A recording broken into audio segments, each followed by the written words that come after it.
I'm Rob, Rich is here at a well-known gym in Los Angeles, California. Welcome to Fit Tips, Tricks and Techniques. Today we're having a look at abdominals, or six-pack, tight, toned abs. Number of different names, but one thing is for certain, and that's their definition for most people. These are at the top of their training list, which is today we're looking at a number of different exercises to help you develop complete, proportional, well-developed six-pack abs. Let's get to it. Now, one of the hardest places to get developed on the abdominal area happens to be the lower portion here. If you think about it, this is typically where body fat stores, especially around males and in females, although more around their hips and glutes, which is why no matter how many crunches you may be doing and start to get these upper few abdominal six-pack abs here, getting the lower portion to come through requires a little bit more work than, like I said, simply dieting and cardio. So the first exercise I'm doing is lying leg lifts. This involves the hip coming forwards with the lower abdominals contracting.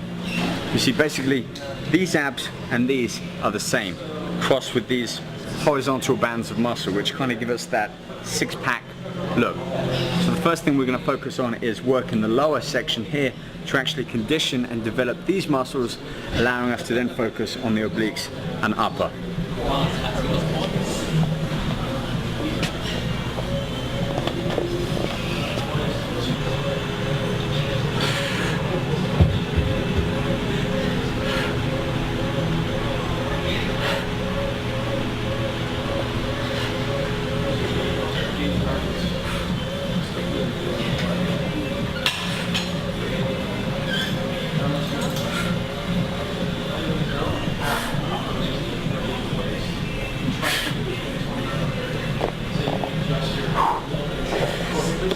Let's break this exercise down and have a look at the tips and some of the techniques involved with this movement. Firstly, my legs are kept fixed. I'm not bending at the knee, although if you find straight leg lifts a little bit too difficult to start on, keep the legs permanently bent and then just focus on bringing the knees closer towards the shoulders as you contract the abs. Secondly, breathing. You may have heard me. I'm breathing all the air out of the lungs, so I'm contracting my abs before I get to that peak of the movement. So combine them, I really start to involve and engage the lower area of the abdominal structure. So it's this breathing combined with that very focused small range movement, but actually engaging the muscle rather than swinging back and forth. If you're just starting off, 10, 12, 15 reps is a great number to aim for. If you want to start off in this exercise but your training intensity is already up here, aim for anywhere of 20 to 30 repetitions, again really focusing on that deep contraction. Alright, next up I want to show a variation to this to be able to step you up to that next level, allowing baby steps as you progress in your ab development. Alright, to allow us to be a little bit more focused on this exercise, again, not overloading the lower abdominals, but keeping them a little bit more focused in that movement. I've got a small Swiss ball, this is about 55 centimeters. I'm just going to lie down, same movement again, but lock my heels around the ball to keep that leg position absolutely fixed.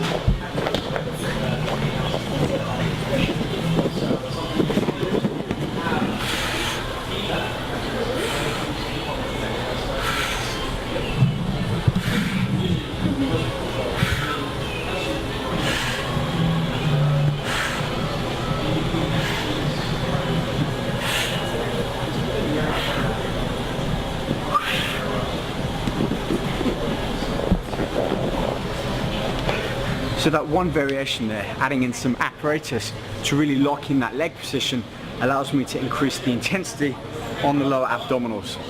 15 up to 30 repetitions using the Swiss ball, and then we can move on to the next exercise, which is medicine ball V rotations. So let's get a smaller ball.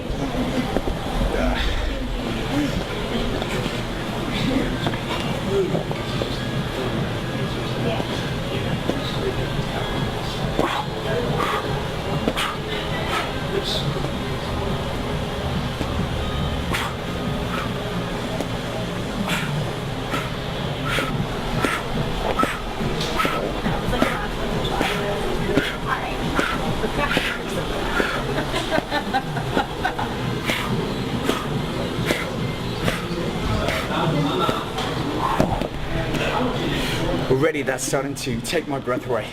With this one, with the side rotations, the obliques, both the internal, external obliques, are kind of like these lower and upper V's, kind of like this. And they work by rotating the core, basically accelerating and de-accelerating, which is why it's useful adding in this resistance to allow us to focus on the speed of the switch. Another thing, breathing, short breaths.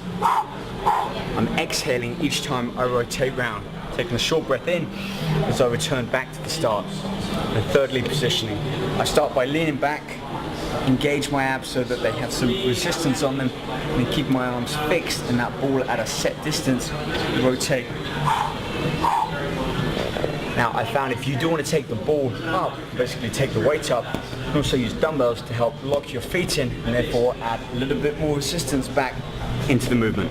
Right, moving on. Exercise number 3.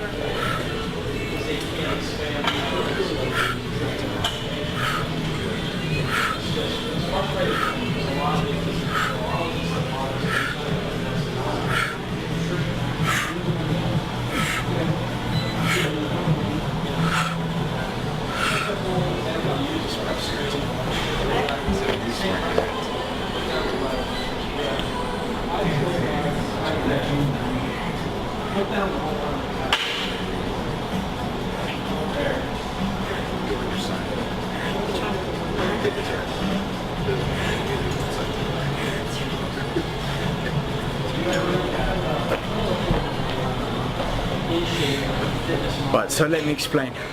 The exercise before this, we rotated around the trunk. On this one, we're basically flexing it laterally. Now granted, that does tend to work the erector spinae, the thicker part of the lower back, but as you can see with the breathing, I'm really contracting and engaging the obliques on that top side. So let me explain and break down the exercise. Laying on my side, shoulders stacked on top of each other, my hips are in line, my heels in line. Kind of like a fish out of water. So my hips are stacked, my heels are together, and if a fish is kind of flapping out of water, you're doing a controlled version of that. Heels and shoulders lift up off the ground at the same time as you engage your obliques here.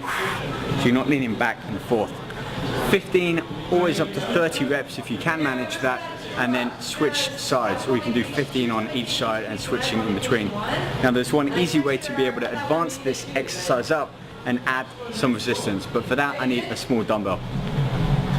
So I have a small weight, this is only about 10 pounds, and with this I'm going to do the same exercise but keeping this top arm up, allowing me to push that weight up and really add some extra resistance into working my intercostals, these finger-like muscles just under the chest. My other hand is still going to reach around and I have my fingers around those lower obliques that I'm working. This is known as touch training, and just a slight variation or twist can really help emphasize the muscles being worked. And when you start to feel this, you can tweak the exercise as you perform it.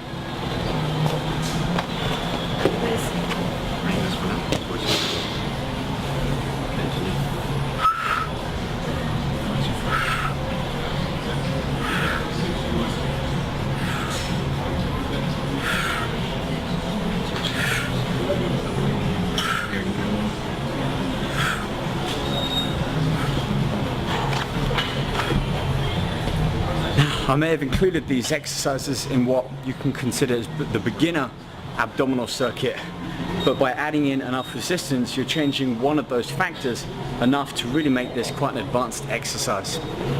Finishing off with this particular ab circuit, we are going to focus now on the upper abdominals, saving these for the end when we've given our most attention and energy to the more troublesome areas of the lower and the side, including intercostals. So I'm going to put the dumbbell back and I'll see you back over here with the bench for my double abdominal crunch. Right, so last exercise, double crunch to engage both the lower and the upper, both contracting at the same time. So we all know how a standard crunch goes, or sit up. Arms usually, hands by your temple. You breathe out, contract the abs, and the shoulders lift up about 2 inches off the floor. We're going to do the same thing but replicate that movement with the hips, kind of like on that first exercise with the lying leg lift, so that the hips and the shoulders come together as we breathe out and contract. Quite a powerful movement, especially for developing some thickness to the abdominal structure.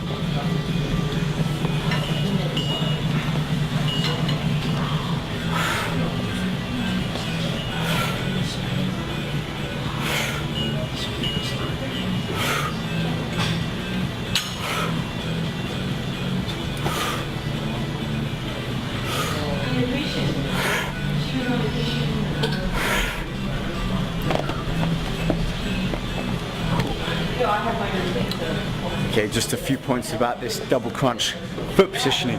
I have my feet, or my heels rather, on this bench here, allowing me to keep a right angle at my knees and my hips. Therefore, I'm adding a little bit of weight, basically my legs, over that lower abdominal portion, so that as I breathe out, contract the abs, bring my shoulders and my knees up to try and meet at the same point. I'm getting that maximal contraction in the abdominal region. If you can, 15-20 repetitions upwards. And if you're hitting 20, you might want to add some resistance in, either keeping that dumbbell that I just put back, arms locked out, pushing it straight up, or a medicine ball. So as you can see, when it comes to getting six-pack abs, it's a lot more than simply cardio and lack of food. Everything in between, including exercise variation, repetitions, tempo, and advancement, adding in some resistance if you need it. Join me next time on more fit tips, tricks and techniques, when I'll be sharing with you more ways to get in great shape and focusing on different body parts. Take care.